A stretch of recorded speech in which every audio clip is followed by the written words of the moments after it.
ఉత్తరప్రదేశ్లోని ఆగ్రా సమీపంలో ఉన్న సాలన్పూర్ శివాలయం. ఇక్కడి గర్భగుడిలో ఉన్న ఒక పాత నాగుపాము చనిపోయిందని అందరూ అనుకుంటారు. కానీ ప్రతిరోజూ ఉదయం అర్చకులు తలుపులు తెరిచే సమయానికి ఆ పాము మళ్లీ బ్రతికి వచ్చి శివలింగాన్ని చుట్టుకుని ఉంటుంది. ఆశ్చర్యకరమైన విషయం ఏంటంటే రోజంతా ఆ నాగేంద్రుడు ఎవరికీ ఎలాంటి హాని చేయకుండా కేవలం ఆ శివలింగం పైనే పడగ విప్పి కూర్చుంటాడు.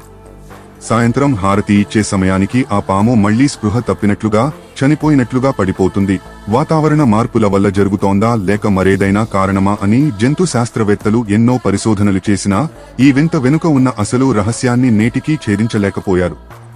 ప్రతిరోజూ ఆ భోళా శంకరుడిని దర్శించుకోవడానికి ఆ నాగేంద్రుడే స్వయంగా వస్తున్నాడని భక్తులు నమ్ముతారు. ఈ వీడియో చూస్తున్న వారికి, వారి కుటుంబాలకు ఆ పరమశివుని ఆశీస్సులు ఎల్లప్పుడూ ఉండాలని మనస్ఫూర్తిగా కోరుకుంటున్నాను. హిందూ ధర్మాన్ని గౌరవించేవారు హిందూ దైవంని తప్పకుండా సబ్స్క్రైబ్ చేయండి.